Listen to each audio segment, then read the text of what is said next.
Well, Vermont Senator Bernie Sanders taking center stage at the DNC, working to rally his supporters behind Hillary Clinton. But is he selling out or taking one for the team? Let's bring in our political panel now. Guy Benson is a political editor for townhall.com and a Fox News contributor. And Lauren Chevet is the CEO of All In Together and a Democratic strategist. Welcome to both of you. Good morning. So you guys are both at the Democratic convention. A lot of people, Guy, were waiting to hear what Bernie Sanders was going to say last night, given everything that's happened with these emails. He was in sort of a tough spot. What was your reaction? Well, I think he did what he had to do and what I expected him to do, which was to offer, again, a full-throated endorsement of Secretary Clinton, right? I mean, there were a lot of angry supporters in this hall and outside the arena protesting. We heard chants of lock her up like we actually heard in Cleveland last week. There was a lot of booing at every mention of Hillary Clinton's name earlier on in the day. And when he got to the point in his speech last night where he said, and yes, this now means that we must support Hillary, it was mostly cheers, some boos, but look, he lost the election. He knows he lost the election. This is the end of the line, and he is now being the good soldier team player that, frankly, he has been for the Democrats throughout his entire career, despite being a so-called independent. Yeah, he didn't do an all-out Ted Cruz last night. Yeah, no, but at the very beginning of the speech, Lauren, he did say that he's looking forward to his delegates' votes for him during the roll call. Yeah. Well, look, he's passionate about the democratic process, and I'm not surprised that he wants to see his delegates have the opportunity to express their vote. And by the way, that's in stark contrast to the Republicans who refused to allow the roll call vote. And I spoke to many Republicans in Cleveland who were despondent that they were not allowed to be unbound and were required to vote for Trump at on the convention floor. So I think, you know, he wanted to reinforce that that's a difference here. And I completely agree that, you know, Bernie has caucused with the Democrats his whole career. And you know, despite some of the talking points about the Democrats being so split, the truth is, you know, the difference between $15 an hour minimum wage and a $12 minimum wage, these are not like vast ideological differences. And I think the party is absolutely coming together. Will there be people who dissent? Of course there will. It's a democracy. But I think on balance, we're going to see a very united Democratic Party. Well, meantime, some brand new polls show Donald Trump with a big convention boost, putting him back in the lead in the general election. And the Republican nominee is touting his big gain, as you would imagine.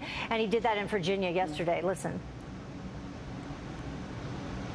Have you seen the polls that just came out from? We had like the biggest bounce that anyone can remember. We're leading. We're actually leading in the polls. And the CNN poll was so good, I may have to start liking them again.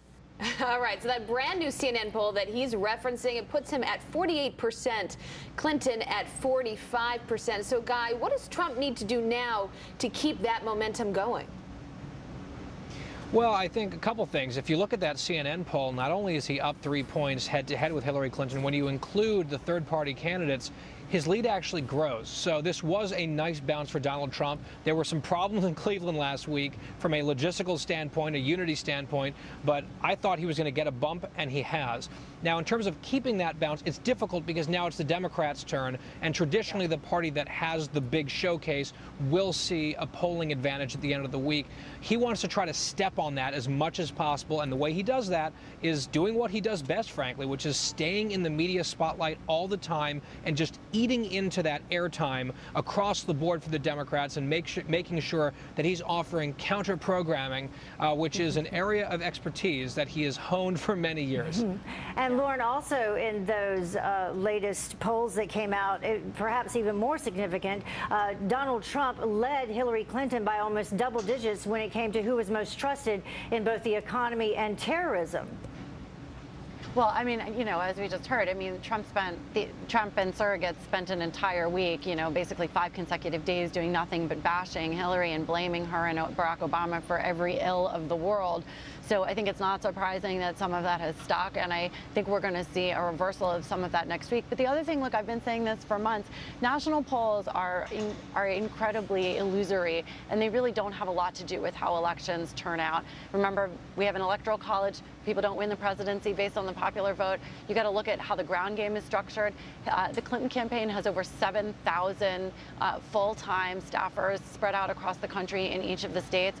Right now, the latest count on the Trump side is something like 50 in headquarters. They don't have the ground game. The RNC is going to help them. But look, like, elections are won and lost not based on popularity polls.